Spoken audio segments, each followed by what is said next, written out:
Salut Omaïra. Il y a 30 ans, la boue visqueuse t'engloutissait, et de la terre visqueuse je sortais. Ton doux sourire croula sous le poids de l'absurde, et tu fermas les yeux à 13 ans. 6 mois auparavant, les 2 petites graines de mon corps s'étaient ouvertes pour soutenir un chêne chancelant. Tes derniers mots étaient obscurs. Je ne parlais pas encore ta langue. Je n'étais né qu'avec le langage des pleurs et des caresses. Mais je savais que vivre était douloureux. Je comprenais les occlusions de la faim, du froid et de la mort. La voix du père et de la mère m'appelait. Voilà pourquoi, au fond, je te comprenais. Aujourd'hui, je voudrais pas te parler en nulle langue, seulement avec des pleurs et des caresses. J'ai 30 ans. Tu as 13 ans, ma chère Omaïra. Maintenant, je parle ta langue. Je comprends ce que tu dis. Marcher, aller à l'école, l'examen de maths t'inquiète. T'asseoir longtemps dans la salle de classe, y gagner, y perdre et y souffrir, y apprendre à lire et à te taire, aimer et savoir que l'on n'a pas toujours ce que l'on aime, mettre les mains dans la vie pour façonner la vie. Omaïra, ma chère Omaïra, moi qui n'ai jamais aimé l'école, j'ai toujours pensé que la vie était dehors. Je m'y ennuyais. Je n'aimais pas les pupitres. Je n'aimais pas me mettre en rang, à bras tendus, en bon ordre. Je n'aimais pas regarder les cellules dans le feuille des manuels.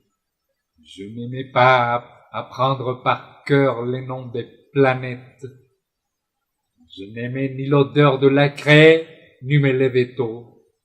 Je n'aimais ni mettre un uniforme, ni aller au tableau. Que je suis bête! Tu savais que la vie est aussi à l'intérieur, entre les tableaux et les battements du cœur, dans le dessin de la cellule et les frissonnements des cellules, et enterré dans la boue, enterré dans le néant, tu t'accrochais. On ne voyait sur la boue que te descend de la vie, comme des feuilles où les cellules ne bougent plus. Et avec ta main sèche, tu t'accrochais, et avec ta bouche sèche, tu nous racontais ton jour d'école. Omaïra, ma chère Omaïra, j'ai 2 nombrils. En 2 est la marque de ma conception et de ma naissance. La grande blessure de la vie, la plaie ouverte qui ne me laisse pas mourir, la plaie ouverte qui m'a nourri de sang, la tige du fruit qui grossit au bout d'une branche. L'autre est la marque de ma mémoire, la grande blessure sinueuse de mon cerveau, les pleurs qui ne me laissent pas mourir de tristesse, l'artère ombilicale qui me conduit vers toi, les sillons laissés dans la terre qui attendent en silence ceux qui viendront après. Omaïra, ma chère Omaïra, mon père m'a tant parlé de toi, comme si tu étais sa chère fille de 13 ans. Et dans mes pensées d'enfant, ces larmes sonnaillantes devenaient ton image, ou peut-être c'étaient ces mots d'eau qui tombaient sur mon front.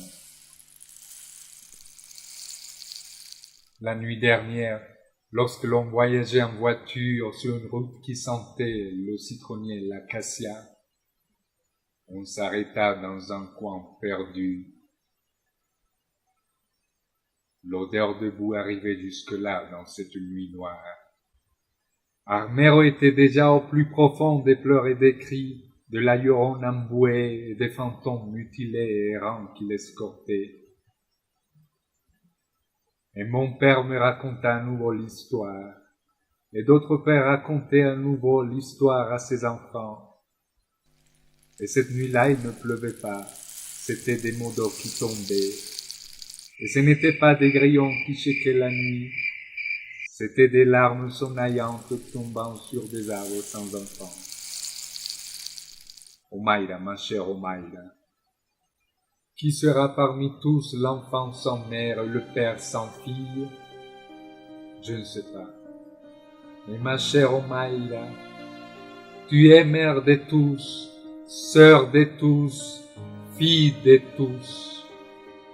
Omaïra, lève-toi, marche, cours, vole, sois ce mot d'eau, ces larmes sonnaillantes, ce pleur de mère, ce pauvre mutilé qui toujours se relève coûte que coûte.